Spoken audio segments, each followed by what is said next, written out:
where you get to a point where you have to pretend. You should approach your treatment in a very sober-minded way. Hey everybody, welcome back to the channel. This is Dr. B, Dr. B Addiction Recovery. And the topic I want to discuss today, delve into, is celebrity addiction, celebrity detox and rehab, celebrity overdoses. This is a large topic, and like most of my videos, I am proceeding unscripted. I've given it some thought, and it's going to go either way. I give you an overlay presentation of this, or I will pick one certain area and really dig into it. Either way, I'm looking for some feedback from you to see if you want to learn more about this.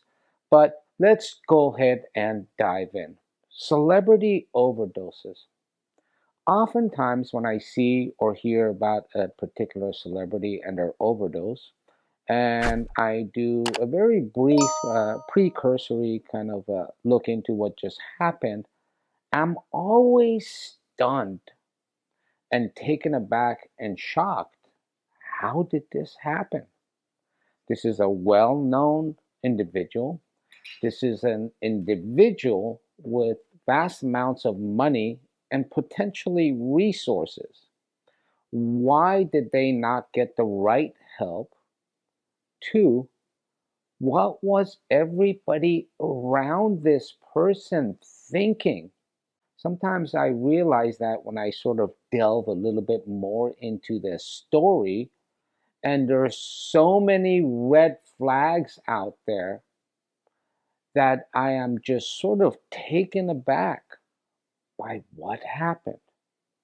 Now, certainly, I don't want to place judgment on the people around these celebrities, nor am I putting any judgment on the celebrity themselves. Remember, I proceed with always a non-judgmental approach to substance abuse and the deep and wide issues of how an individual got there. So this is not about judgment or calling anyone out, but it's about bringing some of the facts to light, really looking at it. Really should give us an insight into what substance abuse is for everybody involved. So let's start with the issue of what it is to be a celebrity, and let's just take some of these actors. Remember, as much as the buzzword is trauma, trauma, trauma out there, yes, we know that. I am of the position and agree with the fact that substance abuse is nothing more than a coping mechanism, that really a mechanism in the central nervous system that went awry, and it's a coping mechanism. And the roots of it are trauma. Most of the time, as I ascribe personally to what's called objects relations theory, the development, healthy development of the self, individuation, separation, coming up so you can engage in your world in a healthy way with relationships with those around you, which eventually extend to other people you go on to meet, and how you cope with the onslaught and stressors of reality.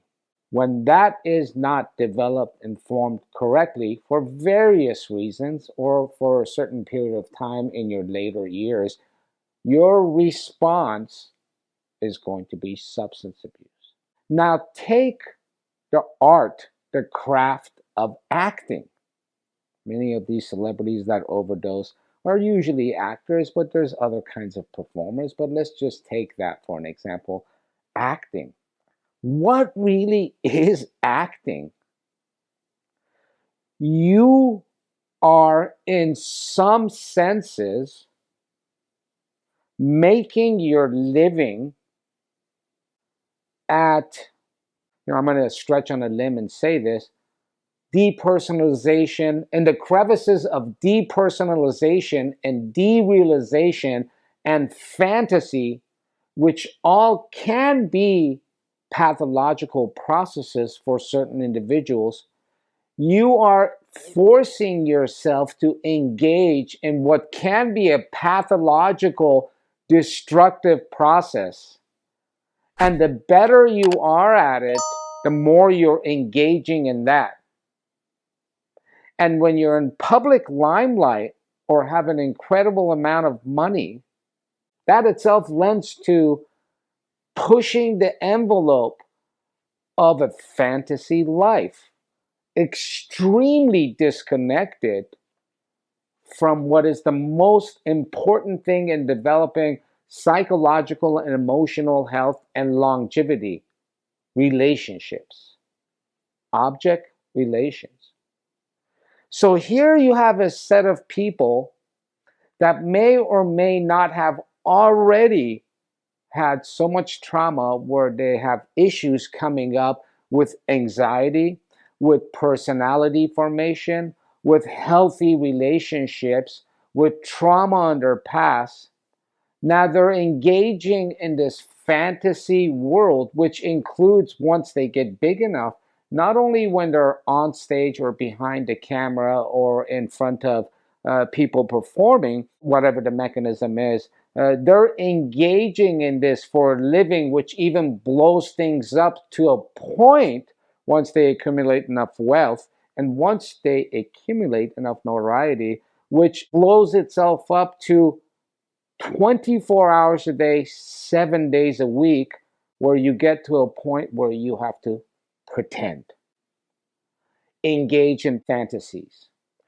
You will never know who that person around you is, whether they truly love you, whether they are basically, as the guys in personality disorder call, flying monkeys, or people feeding into your fantasy, validating your worldview, validating that false sense of self that you've developed from this whole thing that can be, for normal people, a pathological process that leads to all kinds of destructive behavior, including addiction.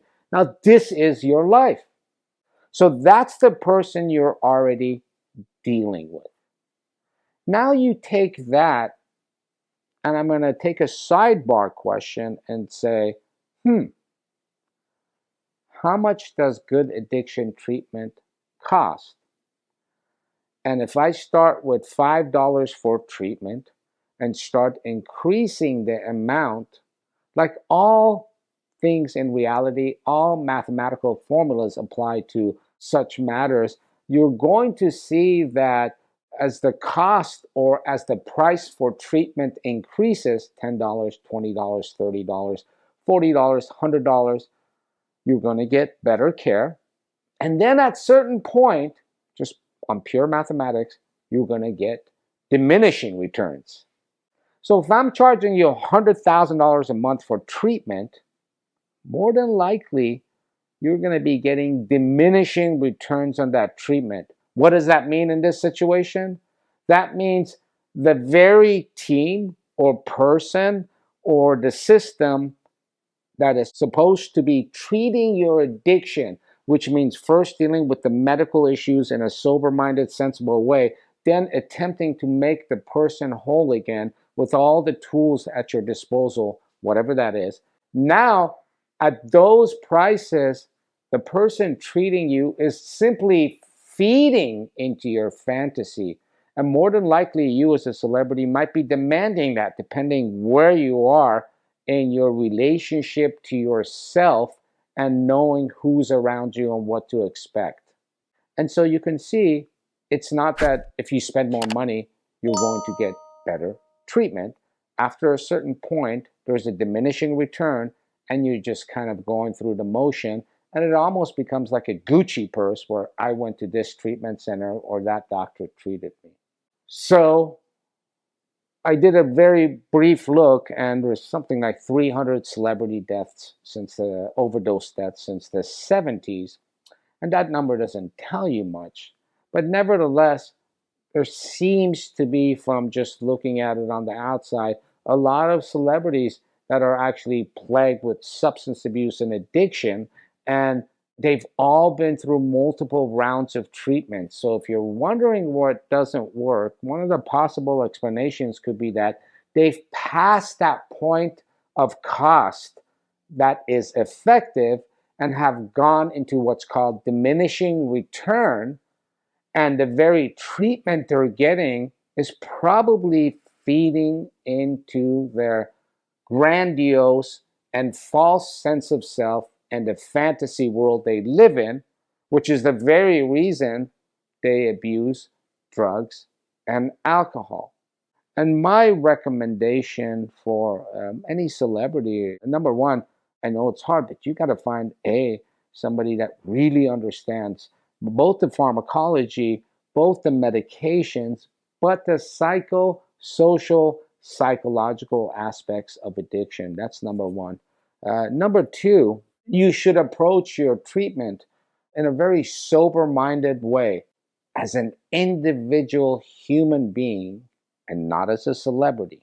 And the treatment provider, if they're honest, have integrity, sure, I can see charging quite a bit and creating an environment and services, with the kind of money celebrities can pay. A good provider can really create a treatment environment that is extremely therapeutic, and they're on top of it. The celebrity should also understand that this is a chronic thing. Now you go into this rehab, you get out, you're fine. This gives the rest of us people some information about substance abuse, addiction, recovery, overdoses. The treatment modality should not be 10 days, 20 days, 30 days, 60 days. It should be a chronic, relapsing, remitting approach, not necessarily meaning they're going to relapse, but they need to always be kept in check and surveillance. And two, rest assured that money doesn't buy everything. And there's a lot to the idea of finding the appropriate care for the right price. Thank you very much. I hope you got something out of that. If you like the channel, please go ahead, like, subscribe, and don't forget about Patreon. This is Dr. B. Peace.